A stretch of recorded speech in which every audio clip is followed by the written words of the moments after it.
Hey guys, Thomas is here, aka Mustached Tom, here to review the movie Hustlers.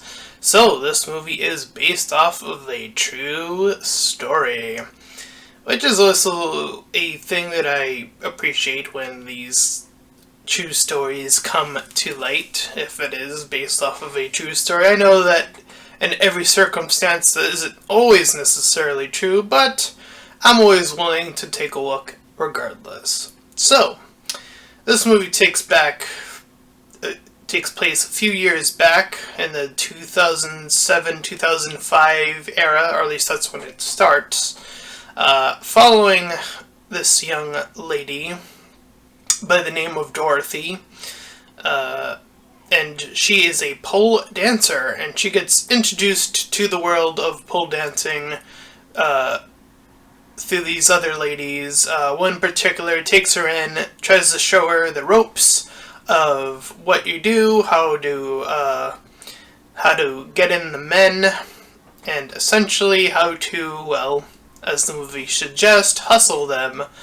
And yeah. So this movie is interesting, and I think it came out at the perfect time because, at least on Twitter, and I know this is a weird tangent to go on, I've seen from time to time people talking about, like, prostitutes and, like, what their worth is and all this nonsense and all that stuff, and it seems to be something that has, again, been surging a lot recently, and, again, just what the worth of all of that is. So I do appreciate the timing of this movie. I think it's well placed, in accordance to what I've been at least seeing on Twitter. That could be a coincidence, I don't know. I can't say for sure. But nonetheless, I do find it interesting where you take a position of, what constitutes a job. And, that is something that is an interesting question when you really boil it down. I mean, again, just going back to that Twitter, the sphere, I guess I'll call it, I've seen the comments of people saying, oh, it's not a job, oh, they're using their bodies, oh, they're objectifying themselves, etc., etc. And who am I to say these women don't have a job? As a YouTuber, just to compare it to YouTube itself, a lot, you get, if you are in the YouTube sphere, you get a lot of people saying, oh, YouTube isn't a real job. What I'm essentially saying is, yes, YouTube is the stripping pole of 2019, except someone like me doesn't get paid to do the reviews, or the strip, or the hustle. But hey, if you want to support my hustle, then please go to the link in the description and check out that Patreon, and any donations will be greatly appreciated. So, in that vein, following these women, seeing their hustle, and seeing how the hustle became dangerous as it went from just them doing the job as required and it seeming fine and everything was going rather smoothly, and they even hit their peak in probably, I want to say, early 2007-ish, or late 2007, I forget what exactly the dates were, but in 2008, they go into a financial debacle. This is when the stock market crashed, I am assuming, if that is accurate to the timeline of the real life. I do recall we went through a recession of the stock market at some point. I just wasn't aware it was that long ago at this point. I feel like there has been one way more recently that I'm forgetting about. But again, it's hard to keep track of when the stock market decides to go all fucky and whatnot. Um, but anyways, it leaves the main character who we've been following in a desperate situation as she goes through life, gets a boyfriend. He leaves the picture pretty quickly. She has to take care of a daughter herself.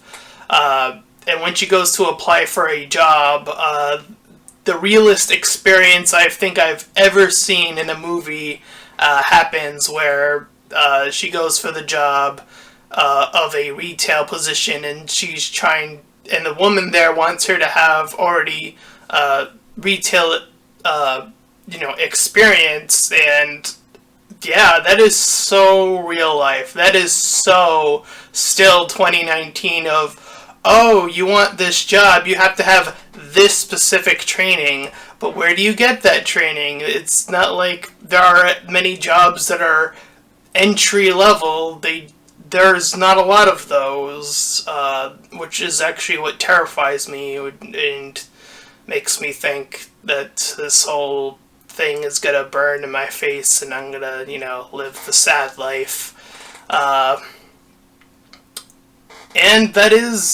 it's so real. And I do appreciate that moment. I think that was the highlight of seeing the realist it ever gets, in terms of having that job interview where it goes down and it just hits you and you just go, oh man, that is very relatable, very 2019, very much still. Some things never do change. Nonetheless, this lady named Ramona, the second one on the poster there, on the bottom, beneath the first lady there, she is the one who comes up with this idea that times are tough, everyone is suffering, so to get these men, these Wall Street men in particular, they seem to be targeting, they potentially go into this plan knowing full well that things are probably gonna not go so well later on, but they go through with it anyway. And she convinces them that these Wall Street people or guys primarily are, they've been suckering in people for years, so that is a justification for them drugging these people and proceeding to take their credit cards and then do the swipe and then get their money. And this little ring operation of deep hustling, and now illegal hustling, goes a little bit crazier and crazier as the times are, again, just as desperate as they're probably going to get for these ladies. So, Ramon gets in some new blood to work this little ring, this little hustle. I continue to just call it that because, movie. So, yeah, it definitely follows the rise of, this is, as respectable but as demeaning as it's gonna get, but now it's turned into, oh, we are doing crime. So it does follow a very wavy form of trying to get to the top in this position that you are in, which is for them, again, doing the pole dancing. So yeah, it gets bad, and one of the women that they recruit is like a druggie, and the situations that they are getting into are getting worse and worse because the lack of communication that is happening. They're separating, things are getting worse, and all throughout this we are seeing our lead, Dorothy, talk to this news or person or writer or something, which is interesting. They actually redact a name. I'm assuming they actually used a real name in the movie, and then they redacted it, which is the first time I've ever actually seen that in a movie, I think. So that was interesting, to say the very least, to hear the redacted noise, I guess I'll call it. Nonetheless, the druggy lady gets into a scenario, and while that's going on, we see that some of these men are being victimized. Some of them are starting to, like, the characters that we are seeing now aren't like the pure, like, filth of pure Wall Street. Like, one guy is, like, begging for, like, his money back, and, like, you know, like, he has, you know, we get that sort of, oh, you've kind of become the thing that, you know, this ugly thing, in terms of, like, what you're doing, because you're, you know, because you have your situation, and, you know, now we are pitted against someone who's, in terms of what they're going through, is pretty close now. I mean, they're not a pole dancer per se, but you know, they're going through the rough times. So things are going to hell. And this person and the con lady get into some contact with the police. And that's when all the shit goes down, when the police get involved, and they start to get asked the questions, and then we see one by one that once they talk about how they started to gather the evidence through these two specific stories, one following the guy that I was just talking about, and there was this one other story, I think through the druggie actually, that they were talking about. And how they were able to link those two things to these four ladies, and through that they were able to find all four ladies and arrest them.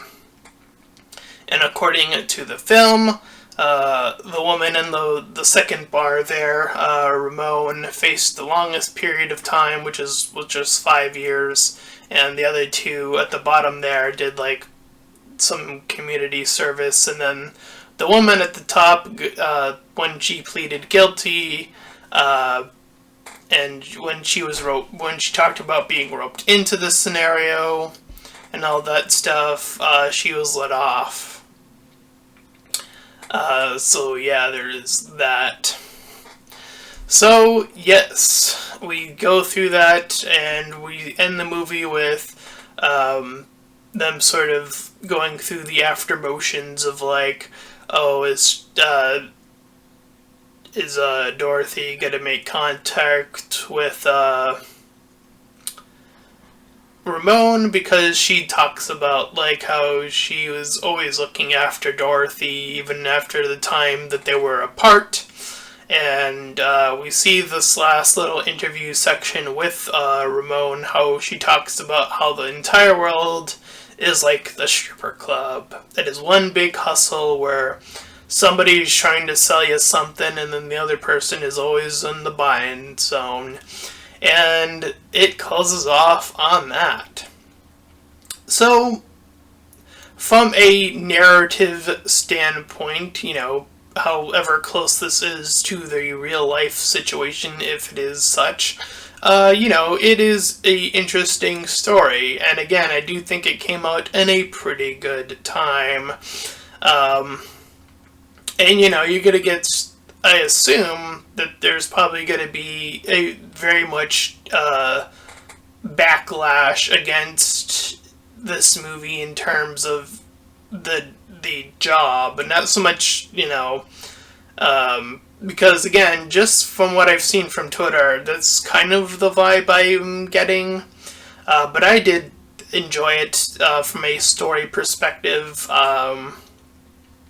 Seeing this sort of arc that these characters go through, because it's a destructive one, which is something I haven't seen in a while, I don't think, and it was an interesting story, to say the very least, of um, the sort of situation play out how it is.